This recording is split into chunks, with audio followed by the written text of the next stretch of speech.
अस्सलामुअलैकुम, नमस्ते, सत श्री अकाल। कैसे हैं आप लोग? उम्मीद करती हूँ ठीक होंगे, खुश होंगे। मैं हूँ हदीका अली और मेरे साथ हैं तारिक नियाजी। अस्सलामुअलैकुम, नमस्ते, सत श्री अकाल। उम्मीद करता हूँ ठीक होंगे, खुश होंगे। दोस्तों जहाँ रहें खुश रहें, माँ बाप का ख्याल करें, क्योंकि माँ बाप है तो सब कुछ है।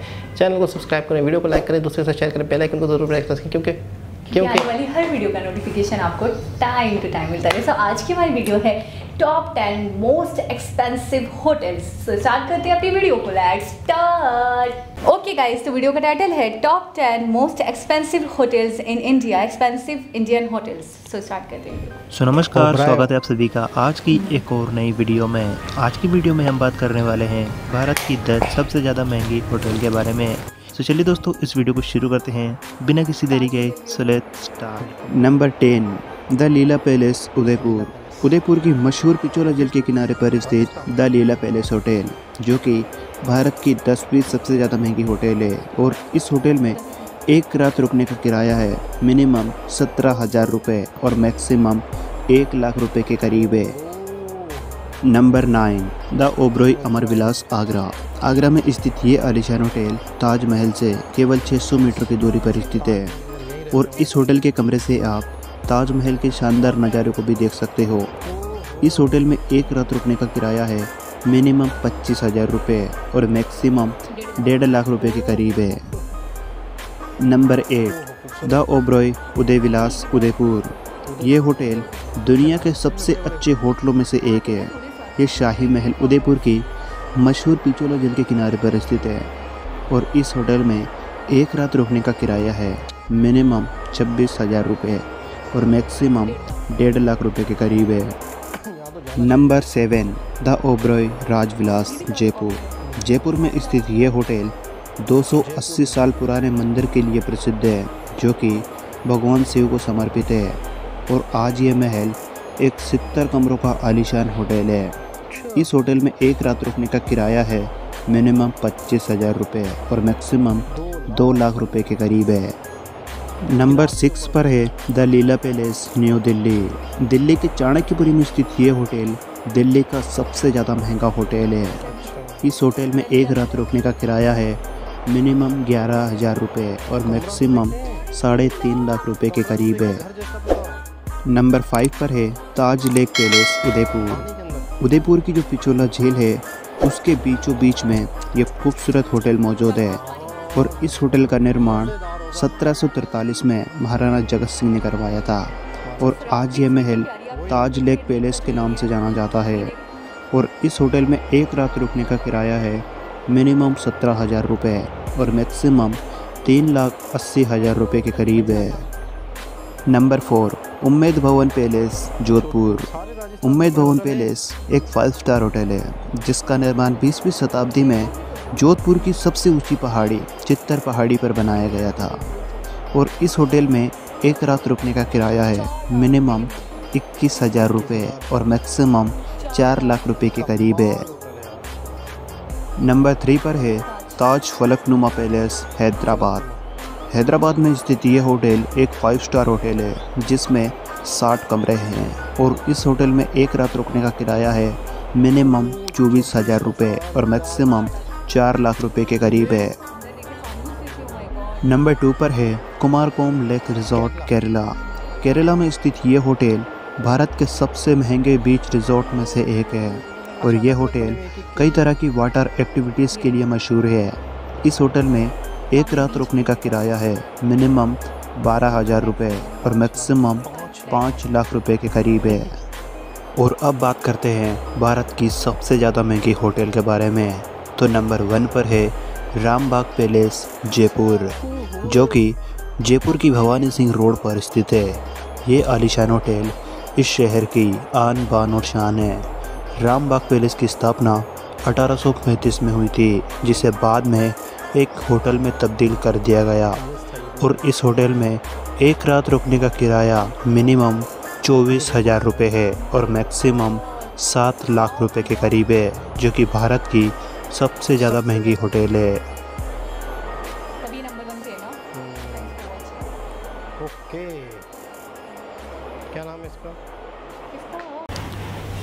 जी जनाब, रामबाग। तो क्या बात है, 7 लाख। अच्छा 7 लाख। अच्छा, मुझे ऐसा लग रहा है कि जमा करते हैं फिर चलते हैं। यहाँ की 14-15 लाख ना, 15 तो रखेंगे 15 लाख है ना, बस एक दिन। ये नहीं कि लाइफ टाइम की। अच्छा लाइफ टाइम अच्छा, की बात हो अच्छा। तो मैं दे भी दूँ।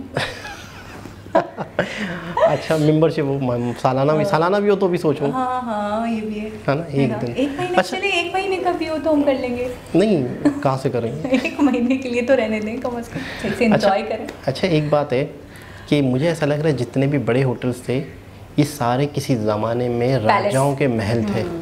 ये किसी ज़माने में राजाओं के महल थे और इन्हें मज़ीद नए तरीके से डेकोरेट किया गया, अच्छे तरीके से, और दोबारा मतलब इन्हें। अच्छा, इस होटल में जो शख्स रहेगा 1 दिन 2 दिन 4 दिन हफ्ता, जब वो इस होटल में घूमेगा फिरेगा, उसे यकीन करें वही फीलिंग आएगी कि मैं एक राजा हूँ। बिल्कुल। और मुझे ऐसा लगता है कि जिस तरीके से वो खाना पीना देंगे, जिस तरह का ये माहौल क्रिएट किया हुआ है, जिस तरीके से वो बिल्डिंग बनी हुई है, होटल बना हुआ है पुराने दौर के हिसाब से, और राजाओं महाराजाओं। अच्छा, राजा महाराजा थे वो अपनी एक बैठने की जगह बनाते थे, कॉरिडोर, सामने पानी होता था। अच्छा, जब इनके पास तो था पैसा तो ये लोग क्या करते थे कि ये बेहतरीन जगह देखते थे पहले तो क्योंकि पूरा मुल्क ही इनका था। अच्छा, यहाँ से समंदर दिख रहा है, यहाँ से झील दिख रही है, ये पहाड़ का ये जगह है, यहाँ से ये नज़ारा, यहाँ से बहुत अच्छा सीन आएगा, तो मैं यहाँ मेरा तख्त लगेगा, तो यहाँ ये होगा। तो उस तरह की जो है ना व्यूज़ को, पॉइंट ऑफ व्यू, हवा की आमदरफ्त वगैरह, ये सारी चीज़ें वो नोट करके बनाए होंगे। तो मेरे ख्याल में आज भी जो लोग इनको देखते होंगे या जो यहाँ जाते होंगे उन्हें फील लाइक किंग या रॉयल वाली एक फीलिंग आती होगी। अच्छा, मैं एक चीज़ और सोच रही हूँ, आपने केरला वाला को देखा? केरला में जो वो था, थोड़ा सा यूनिक भी लगा, और बिल्कुल बीच के बिल्कुल सामने, बिल्कुल। यानी कि मुझे ऐसा लगा कि हवाएं और एक वो जो एक बीच का जो एक सराउंडिंग है और फिर एक एनवायरनमेंट होगा, एक एटमॉस्फेयर होगा, वो तो आप फील कर पाओगे। अच्छा, आपको बड़ा सेपरेटली दे दिया गया है। हाँ, अलग-अलग। ऐसा नहीं है कि एक ही होटल के अंदर बहुत सारे फ्लोर्स बने हुए हैं, उसके अंदर वो जो एक रवायती होटल्स होते हैं, बहुत यूनिक लगा। इसी तरह के एक होटल में व्लॉग बनाने के लिए लोग आए थे, तो एक व्लॉगर ने अपना व्लॉग बनाया था।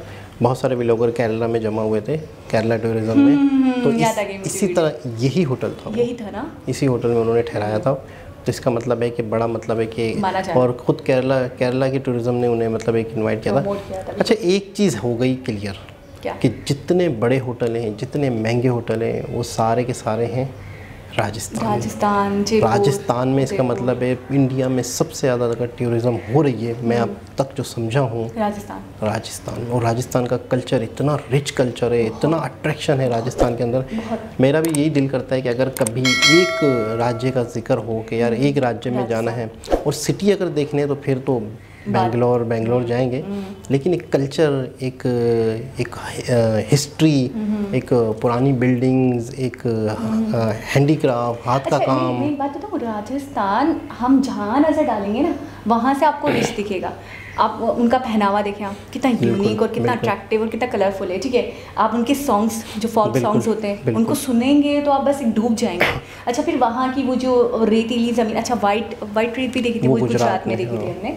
तो मैं ये कहूँगी ये जो स्टेट्स है ना, यहाँ की मिट्टी, यहाँ का एक रहन सहन, यहाँ का एक, मैं कहूँगी एक माहौल, एक अलग ही माहौल है। मतलब हम कराची से अगर उठकर जाते हैं ना राजस्थान या गुजरात, तो हमें एक अलग ही फीलिंग आएगी, हमें लगेगा हम एक अलग ही दुनिया में आ गए। अच्छा, एक बात बताऊँ मैं आपको कि वक्त के साथ साथ जदीद टेक्नोलॉजी आती है, लोग अपनी रवायतें, लोग अपना कल्चर कट करते रहते हैं आहिस्ता। आज से 200 साल 300 साल पहले जो होता है वो आज नहीं होता, बिल्कुल ऐसे ही। लेकिन राजस्थान के लोग, मैं कहता हूँ लेकर चल रहे हैं। मैं कहता हूँ बहुत बड़ी बात है, जितना भी इन्हें अप्रिशिएट किया जाए, आज के दौर को भी लेके चल रही हैं। ऐसा नहीं है कि मोबाइल यूज़ नहीं करते, ऐसा नहीं है कि पैंट शर्ट नहीं पहनते, ऐसा नहीं है, लेकिन साथ साथ अपने कल्चर को लेके चल रही हैं। ये एक बहुत बड़ी बात है। पता नहीं आपको वीडियो याद है कि नहीं याद है कि हमने देखा था, एक फीमेल थी, वो विज़िट करती हैं राजस्थान का, तो उसमें एक खिचड़ी टाइप की चीज़ बना कर दी थी उन्होंने, और इन्होंने कहा कि ये हमारे पुरखों की एक समझे वो है निशानी है, और वो भी बनाया करते थे, उनसे पहले के लोग भी बनाया करते थे। तो ये मतलब नस्ल दर नस्ल चलती आ रही है। उसके अंदर बड़े मेवाजात डाले थे उन्होंने, बड़ा घी डाला था, बड़ा बटर वगैरह डालकर। तो बेसिकली मुझे खिचड़ी बिल्कुल भी नहीं पसंद है, मैं नहीं खाती हूँ। लेकिन वो खिचड़ी देखकर इतनी कलरफुल, इतनी अच्छी, इतने सारे मेवे देखकर मेरी राल टपक रही थी। मैं सोच रही थी काश ये मैं खा पाती, काश इसको मैं टेस्ट कर पाती।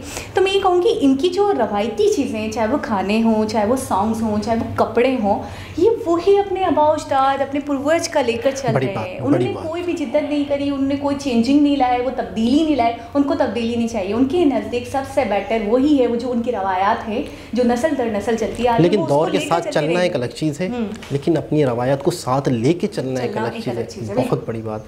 और बहुत ही खूबसूरत होटल देखे अब, छोटा सा कोई सस्ता सा होटल हम भी देखते हैं, फिर हम भी उसमें जाएंगे। सस्ता सा होटल अपने लिए देखिएगा। कभी आप रही हैं होटल में? नहीं, कभी भी नहीं। मैं बस घर में रही। मतलब गेस्ट हाउस नहीं, घूमने फिरने मरी इस्लामाबाद? मैं आउट ऑफ कराची नहीं गई आज तक। मैंने आपको पहले भी बताया था। नहीं आउट ऑफ कराची नहीं। अफसोस की बात है। कब चलें फिर? बस डायरेक्ट इंडिया जाना है मुझे जाना ही नहीं है आउट ऑफ कराची कहीं और। वैसे मामा कह रही थी लाहौर चलते हैं, आप भी कह रहे थे बीच में लाहौर चलते हैं, उमदा चलते हैं। नहीं, आपकी प्लानिंग कैंसिल हो गई। बीच में नहीं कहा था आपने लाहौर चलेंगे, मजा आएगा। मरी चलेंगे। मरी में तो मसले मसाइल हो गए ना। हाँ, अब नहीं जाएंगे आप। आपके अब्बू के जो दोस्त का जो था ना, मुझे याद है। ये बहुत चालाक है। कह रहे हैं अब्बू के जो फ्रेंड है ना, जो मरी में रहते हैं, उनका कॉटेज मुझे दे दो, मुझे दिलवा दो, उसकी कीज कुछ भी करके पार करके लाके मुझे दे दो। तो साथ चले जाएंगे। शरीफ दिखते हैं ना, ये जो शराफत में आके साथ चलेंगे, दिखते हैं आपको सुंदर और स्वामी। ये इतने ही छोड़ दे। मैंने क्या कह दिया? मैं ये कह रहा हूँ कि साथ चलते हैं। सुंदर और स्वामी, बल्कि सुंदर और स्वामी भी नहीं, स्वामी और स्वामी। साथ चलते हैं।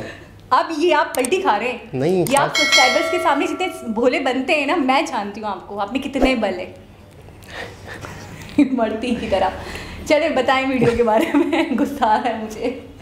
तो चलते हैं ना, साथ चलते हैं। रामबाग लेकर जा रहे हैं तो मुझे। नहीं, वो पहले नहीं, मुझे नहीं पता। देखिए वहाँ रहने की आदत डालें। हमेशा कंजूसी दिखाते हैं यार। रामबाग 7 लाख रुपए क्या हो? मेरी खुशी के सामने 7 लाख क्या मायने रखते हैं? ईद पर चलते हैं। 4-5 साल तक जमा करते हैं, फिर चलते हैं। 2-3 साल तो दें।